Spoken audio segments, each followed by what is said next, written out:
नमस्कार दोस्तों, मैं विनोद कुमार फिर से स्वागत करता हूं आप सभी का आपके अपने YouTube चैनल सांवरिया ऑनलाइन जोन में। पिछली क्लास में अपन ने बात की थी कार्बोहाइड्रेट के बारे में और कार्बोहाइड्रेट के बारे में बताया था अपन ने कि उसकी तीन भागों में बांटा था। पहला था मोनोसेकेराइड। मोनोसेकेराइड की अगर बात करें अपन तो मोनोसेकेराइड में भी तीन भाग होते हैं। पहला जिसमें एक ही शर्करा का अणु होता है, पहला था कौन सा? ग्लूकोज। दूसरा था फ्रक्टोज और तीसरा था गैलेक्टोज। इसमें एक चौथा और बताया था मैंने, चौथा था राइबोज।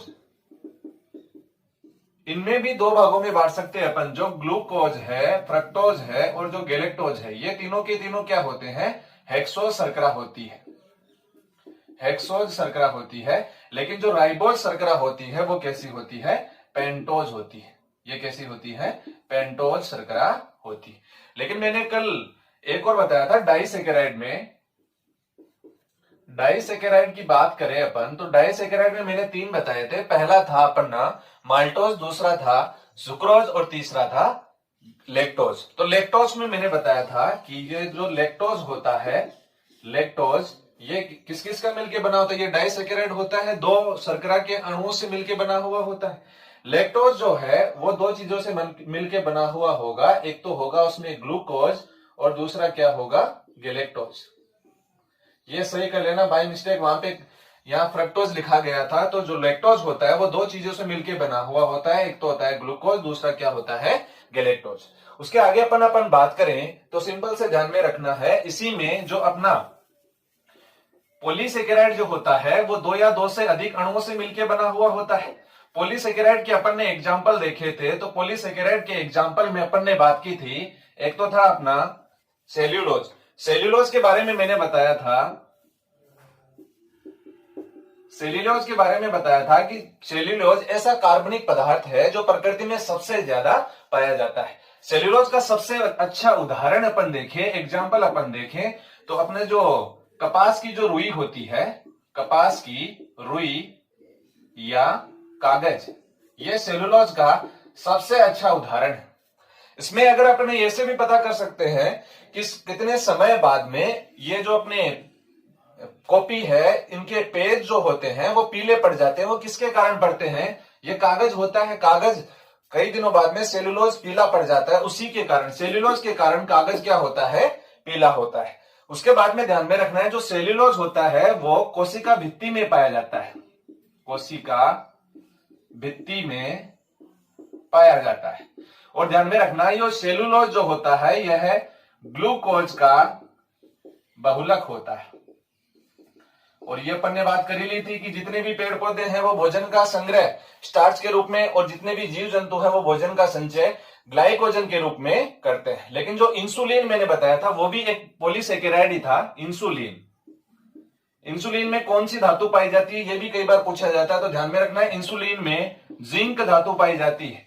और इसके अलावा अपन बात करें तो इंसुलिन जो होता है वह फ्रक्टोज का क्या होता है? बहुलक होता है। इंसुलिन फ्रक्टोज का बहुलक होता है। वसा में अपने को ध्यान में रखना है कि वसा का मतलब क्या होता है। वसा को इंग्लिश में वैसे फैट कहते हैं, लेकिन वसा का दूसरा नाम भी होता है। वसा का नाम क्या होता है? लिपिड। लिपिड भी किसका नाम है? वसा का। उसके बाद वसा, सबसे ज्यादा भोजन में जो ऊर्जा होती है वो किससे मिलती है? वसा से। सर्वाधिक ऊर्जा किससे मिलती है? वसा से मिलती है। लेकिन भोजन में सर्वाधिक मात्रा अगर मैं बात करूं तो सर्वाधिक मात्रा किसकी होती है? कार्बोहाइड्रेट की होती है। लेकिन सर्वाधिक ऊर्जा की बात आए तो सर्वाधिक ऊर्जा किससे मिलेगी? वसा से मिलेगी। जो वसा जो होती है, वसा, उसको लाइपेज एंजाइम की उपस्थिति में, लाइपेज एंजाइम है, लाइपेज एंजाइम की उपस्थिति में अपन तोड़ें तो ये टूटता है वसीय अम्ल और ग्लिसरॉल में। वसीय अम्ल और ग्लिसरॉल में टूटता है। अगर मैं वैसे बेसिक से देखूं तो वसीय अम्ल और ग्लिसरॉल मिलकर किसका निर्माण करता है? वसा या लिपिड का निर्माण करता है। वसीय अम्ल के कितने अणु? 3 अणु। और ग्लिसरॉल का एक अणु मिलकर वसीय अम्ल के 3 अणु और ग्लिसरॉल का 1 अणु मिलकर वसा का निर्माण करता है लाइपेज एंजाइम की उपस्थिति में। इतना भी अपन समझ सकते हैं। उसके बाद इसको ध्यान में रखनी है, जो कार्बोहाइड्रेट होता है उसमें भी कार्बन, हाइड्रोजन और ऑक्सीजन होता है, लेकिन उसमें कार्बोहाइड्रेट में अनुपात होता है इसका 1:2:1। लेकिन जो वसा में भी ध्यान में रखना है कि वसा में भी आवश्यक पोषक तत्व यही तीनों होते हैं, कार्बन होता है, हाइड्रोजन होता है, ऑक्सीजन भी होता है। लेकिन इसमें ऑक्सीजन का जो अनुपात होता है वो कार्बोहाइड्रेट की अपेक्षा थोड़ा बहुत कम होता है, ये अपने को ध्यान में रखना है। उसके बाद नेक्स्ट बात अपने को ध्यान में रखनी है कि ऑक्सीजन की मात्रा क्या होती है, कम होती है। नेक्स्ट बात इसमें ध्यान में रखनी है कि जो ग्रहणियां होती है वो भूख हड़ताल और उपवास के समय ऊर्जा का स्रोत। ध्यान में रखना है, भूख हड़ताल और उपवास के समय ऊर्जा सबसे ज्यादा किससे मिलती है, अपने को वसा के पाचन से मिलती है। और आपको भी पता है कि वसा की अधिकता से क्या हो जाता है, व्यक्ति का मोटापा बढ़ जाता है और हृदय संबंधी विकार, कोलेस्ट्रॉल बढ़ जाता है। तो कोलेस्ट्रॉल बढ़ने तो हार्ट अटैक आने का खतरा भी रहता है। उसी के बाद अगर अपन बात करें कि वसा में 2-4 बातें और अपने को ध्यान में रखनी है कि वसा को अगर 2 भागों में बांटे, वसा को अपन 2 भागों में बांट सकते हैं। तो 2 भागों में वसा को अगर अपन बांटे तो पहला भाग होगा उसमें संतृप्त वसा और दूसरा होगा असंतृप्त वसा। संतृप्त वसा में ध्यान में रखना है कि कार्बन कार्बन के मध्य कितना बॉन्ड होगा, सिंगल बॉन्ड। और असंतृप्त वसा में क्या होगा, कार्बन कार्बन के मध्य डबल बॉन्ड होता है। इसी में अगर अपन बात करें, वसा को 2 भागों में बांट सकते हैं। पहला होता है अपना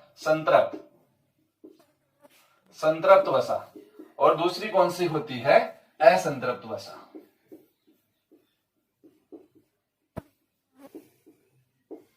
और अपने को पता है संतृप्त में क्या होगा, 5 बातें ध्यान में रखनी है। कार्बन कार्बन के मध्य क्या होगा, सिंगल बॉन्ड होगा। लेकिन असंतृप्त में क्या होगा, कार्बन कार्बन के मध्य डबल बॉन्ड और कार्बन कार्बन के मध्य ट्रिपल बॉन्ड किसमें होता है, असंतृप्त वसा में होता है। कार्बन कार्बन के मध्य डबल बॉन्ड। दूसरी बात इसमें ध्यान में रखनी है, कमरे के ताप पर कैसे होते हैं, ठोस होते हैं। कमरे के ताप पर ठोस होते हैं। तीसरी बात इसमें ध्यान में रखनी है, इसका गलनांक, इनका गलनांक क्या होता है, उच्च होता है। इनका गलनांक क्या होता है, उच्च होता है। और चौथी बात इसमें ध्यान में रखनी है, ये स्वास्थ्य के लिए हानिकारक होते हैं। स्वास्थ्य के लिए हानिकारक होते हैं। ये 4 बातें ध्यान में रखनी है इसमें। इसके अगर उदाहरण की अपन बात करें तो इसमें एक तो आता है पोमेटिक अम्ल और स्टेरिक अम्ल।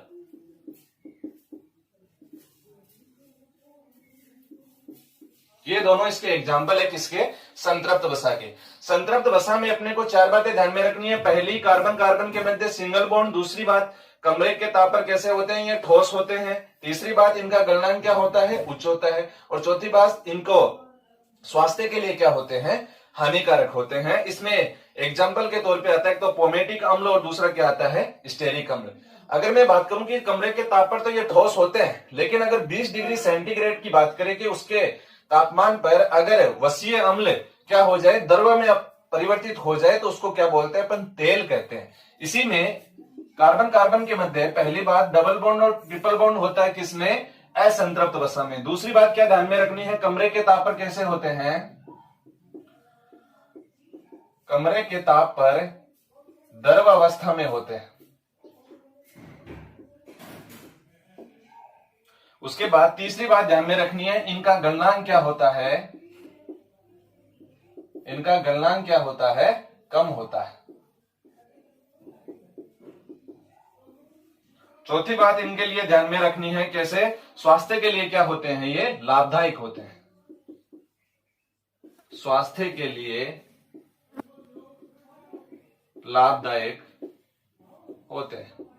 ये 4 बातें अपने को असंतृप्त वसा में ध्यान में रखनी है। और इनके अगर एग्जाम्पल की अपन बात करें तो 3 जो असंतृप्त वसा है उसके उदाहरण अपन देखें तो उनके एग्जाम्पल हो जाएंगे। पहला हो जाएगा अपना ओलिक, दूसरा हो जाएगा लिनोलिक और तीसरा हो जाएगा लिनोलेनिक। लेकिन इनके साधारण नाम भी कई बार पूछे जाते हैं। इसको बोलते हैं अपन ओमेगा 9, इसको बोलते हैं ओमेगा 9, किसको? ओलिक को। दूसरा है अपना लिनोलिक, लिनोलिक को बोलते हैं ओमेगा 3 और जो लिनोलेनिक है उसको बोलते हैं अपन ओमेगा 6।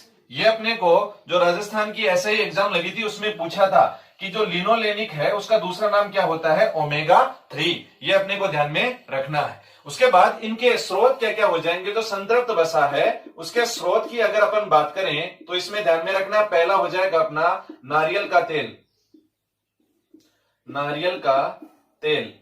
दूसरा हो जाएगा अपना चीड़ या पाम का तेल, चीड़ या पाम का तेल। जितने भी घी है जो अपन खाते हैं घरों में, घी है, तेल है और जंतु उत्पाद है, जंतु उत्पाद, ये सारे के सारे किस में आ जाएंगे? संतृप्त वसा में। अपने को ध्यान में रखना है ये स्वास्थ्य के लिए क्या होते हैं? हानिकारक होते हैं। इन्हीं तभी तो इनको डॉक्टर खाने के लिए क्या करता है? मना करता है। नारियल का तेल, चीड़ या पाम का तेल, घी, तेल और जंतु उत्पाद। और एक और ध्यान में रखना है, एक बार पूछा भी गया था इसमें साबुन, साबुन भी किसका उदाहरण है? ध्यान में रखना है, संतृप्त वसा का उदाहरण है। उसके बाद अपन बात करें कि असंतृप्त वसा के उदाहरण या उनके स्रोत की अगर बात करें तो असंतृप्त वसा के स्रोत क्या क्या हो जाएंगे? डॉक्टर जिनको खाने की सलाह अपने को देता है, स्रोत में इसमें आ जाएगा, एक तो आ जाएगा अपना मछली का तेल, मछली या फिश का तेल, फिश ऑयल जिसको बोलते हैं, मछली का तेल। दूसरा होता है अपना अलसी का तेल, अलसी का तेल। और एक और ध्यान में रखना है, तीसरा और आ जाता है इसमें वनस्पति तेल, वनस्पति तेल। वनस्पति घी है वो स्वास्थ्य के लिए क्या होता है? जिसको डालडा भी बोलते हैं, वो स्वास्थ्य के लिए हानिकारक होता है, वो आएगा किसमें? संतृप्त वसा में। लेकिन वनस्पति तेल है वो किसमें आएगा? असंतृप्त वसा में। अगर बेसिक से अपन फिर से रिकॉल करें तो इसमें चार बातें ध्यान में रखनी है कि जो अपनी वसा है उसको दो भागों में अपन बांट सकते हैं। पहली होती है संतृप्त वसा, दूसरी होती है असंतृप्त वसा। संतृप्त वसा में कार्बन कार्बन के मध्य क्या होगा? Single bond. उसके बाद जो कमरे के ताप पर जो संतृप्त वसा होती है वो कैसी होती है? ठोस होती है। इनका गलनांक क्या होता है? उच्च होता है। और अगर मैं बात करूं कि यह स्वास्थ्य के लिए क्या होती है? हानिकारक होती है। इसीलिए डॉक्टर इनको खाने की सलाह नहीं देता। ये हमारे शरीर में मोटापा बढ़ा देती है। हृदय संबंधी विकार भी इन्हीं की वजह से होता है। इसमें एग्जाम्पल हो जाएगा, एक तो पोमेटिक अम्ल, दूसरा क्या हो जाएगा? स्टेरिक अम्ल। उसके बाद जितने भी स्रोत हैं, जैसे नारियल का तेल है, चीड़ का तेल है, पॉम का तेल है, घी, तेल, और अगर मैं बात करूं जितने भी जंतु उत्पाद, जितने भी वस्तुएं थे, मक्खन वगैरह, वो किस में आ जाएंगे? संतृप्त वसा में। साबुन भी किसका एग्जाम्पल है? संतृप्त वसा का। उसके बाद असंतृप्त वसा में क्या होगा? कार्बन कार्बन के मध्य डबल बॉन्ड, कार्बन कार्बन के मध्य ट्रिपल बॉन्ड किसमें होता है? असंतृप्त वसा में। ये कमरे के ताप पर कैसे होते हैं? द्रव अवस्था में होते हैं। इनका गलनांक क्या होता है? निम्न होता है। स्वास्थ्य के लिए क्या होते हैं? लाभदायक होते हैं। इसीलिए डॉक्टर इनको खाने की सलाह देता है। उसके एग्जाम्पल हो जाएंगे, एक तो ओलिक, दूसरा है लिनोलिक और तीसरा क्या है? लिनोलेनिक। जो ओलिक है उसका दूसरा नाम है ओमेगा 9, लिनोलेनिक है उसका दूसरा नाम है ओमेगा 3 और जो लिनोलेनिक है उसका दूसरा नाम है ओमेगा 6। इन्हीं के अगर अपन स्रोत के बारे में बात करें तो डॉक्टर मछली का तेल खाने की सलाह देता है, फिश ऑयल खाने की सलाह देता है, क्योंकि वो स्वास्थ्य के लिए क्या होता है? लाभदायक होता है। अलसी का तेल है, वनस्पति तेल है, ये तीनों को तीनों किस में आ जाएंगे? असंतृप्त वसा में। उसके बाद अगर अपन बात करें उसके बाद कई बार एग्जाम में पूछा जाता है कि जो अपना वनस्पति तेल है या डालडा है उससे वनस्पति घी बनाना क्या कहलाता है? तो ध्यान में रखना है, जो वनस्पति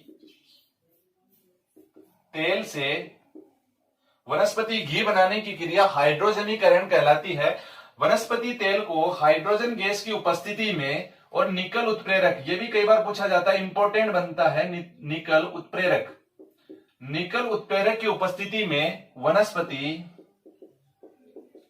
घी बनाने, या इसको क्या बोलते हैं? डालडा,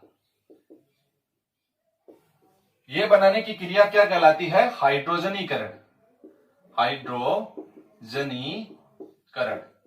ये इंपॉर्टेंट बनता है, कई बार एग्जामों में पूछा भी गया है कि वनस्पति तेल से वनस्पति घी बनाने की क्रिया क्या कहलाती है? हाइड्रोजनीकरण। वनस्पति तेल को हाइड्रोजन गैस की उपस्थिति में निकल उत्प्रेरक की उपस्थिति में वनस्पति घी में परिवर्तित किया जाता है, ये अपने को ध्यान में रखना है। उसके बाद अगर मैं बात करूं कि प्रतिदिन ऊर्जा का स्रोत तो क्या है? कार्बोहाइड्रेट, लेकिन सर्वाधिक ऊर्जा किससे मिलती है? वसा से मिलती है। अगर मैं बात करूं कि 1 ग्राम जो वसा है उसे कितनी ऊर्जा मिलती है?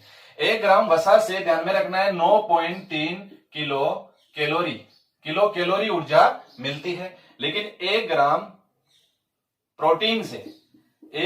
प्रोटीन से ऊर्जा मिलेगी अपने को 4.1 किलो कैलोरी। और एक और ध्यान में रखना है कि 1 ग्राम कार्बोहाइड्रेट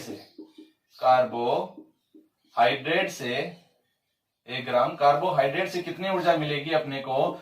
4 किलो कैलोरी। ये अपने को ध्यान में रखना है। और इसमें कई बार किलो कैलोरी में ना देखे, किलो जूल में भी पूछ सकता है अपने को। तो आपको भी पता है कि 1 कैलोरी बराबर कितना जूल होता है? 4.2 जूल होता है। उसी के अनुसार अपन 9.3 को अगर 4.2 से गुणा करें तो ये लगभग आता है 37 के लगभग। ये पूछा गया था एक बार रेलवे में, किलो कैलोरी तो सबने रट रखा था, लेकिन किलो जूल में पूछ लिया था, तो ये होता है 37 किलो जूल के लगभग, किलो जूल।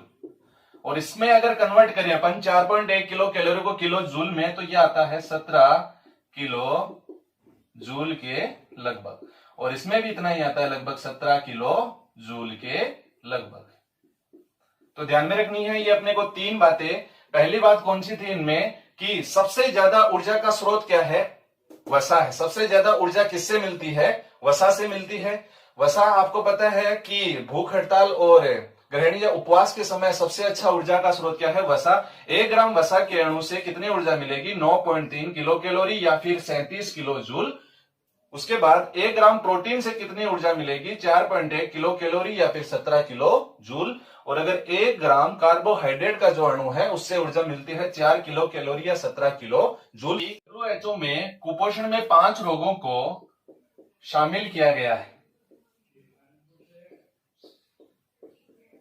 ये अपने को ध्यान में रखना है कि अपना पोषण टॉपिक चल रहा है, उससे रिलेटेड ये पूछ सकता है कि WHO में 5 कौन कौन से रोग है जिनको शामिल किया गया है कुपोषण में। तो पहला रोग हो जाएगा इसमें क्वाशियोर कोर। और दूसरा हो जाएगा इसमें मेरस्मस। और तीसरा हो जाएगा इसमें रक्ताल्पता, एनीमिया जिसको बोल सकते हैं अपन, खून की कमी